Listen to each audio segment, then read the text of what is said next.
Roger Spottiswoode est un monteur qui a travaillé pour Sam Peckinpah sur Les Chiens de paille en 1971 et Pat Garrett et Billy the Kid en 1973. Puis pour Walter Hill d'abord comme monteur sur Le Bagarreur en 1975, puis comme scénariste dans 48 heures en 1982.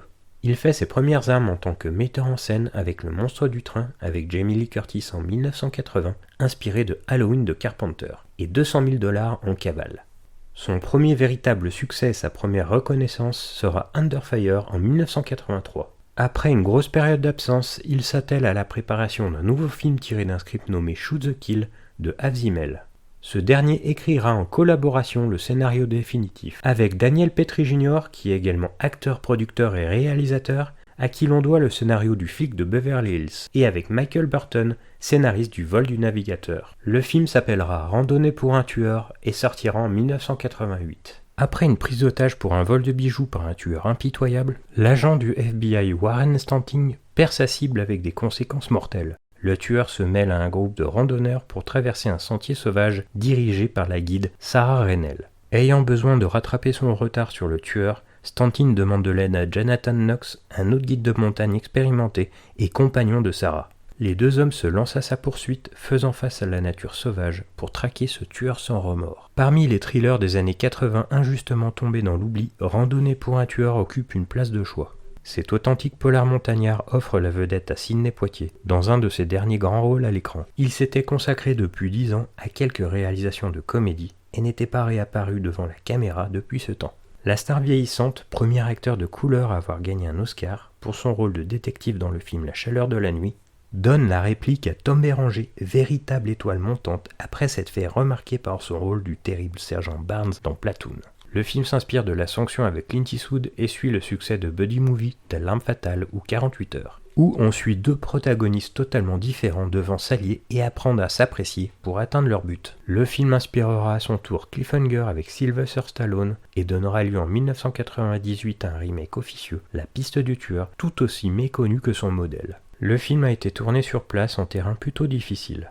La caméra de Roger Spottiswoode restitue bien la beauté et la dangerosité des splendides paysages, s'amusant avec les différents reliefs, forêts épaisses, lacs bucoliques, aplomb rocheux, canyons vertigineux et glaciers hypnotisants. Il offre à cette chasse à l'homme une dose d'aventure tout à fait agréable. Chutes, escalades, courses-poursuites et intempéries, les rebondissements sont nombreux et variés. Les scènes d'action sont lisibles, la tension et la sensation de danger sont palpables grâce à des cascades assez impressionnantes, dont un saut dans le vide à contre-plongée, et un montage qui n'hésite pas à revenir régulièrement au plan large. On voit clairement que les acteurs et cascadeurs sont vraiment pendus sur une paroi à pic, vraiment coincés dans une faille ou suspendus au-dessus du vide. Il assure le spectacle en soignant les scènes d'alpinisme. Ce film est un savoureux mélange entre un thriller d'action en milieu sauvage et un polar violent, et est un pur produit de son époque. Il embrasse l'approche du cinéma des années 70 et offre une action réaliste et crédible avec des hommes qui ne sont pas surhumains, mais plutôt des hommes vaillants et professionnels, menant à quelques grands moments où les choses tournent très mal et où ils doivent travailler ensemble pour juste rester en vie. La première bonne idée du film est de garder une distance mystérieuse avec le tueur, lequel n'hésitant pas à assassiner ses otages pour prouver sa terrible détermination. L'autre grande idée est d'avoir dilué l'identité du tueur dans un groupe de randonneurs. En découle un habile whodunit où le spectateur se perd un temps à essayer de deviner lequel des randonneurs est le tueur. La tâche étant difficile, d'autant que les membres du groupe sont tous interprétés par des acteurs ayant incarné des tueurs fous à l'écran. Andy Robinson fut le Scorpio de l'inspecteur Harry, Clancy Brown, Kurgan de Highlander, Frederick Coffin fut le High Coffin dans Motherday et Richard Mazur des meurtriers récurrents de plusieurs téléfilms. Le binôme interprété par Sidney Poitier et Tom Béranger est improbable mais indéniablement amusant et intéressant.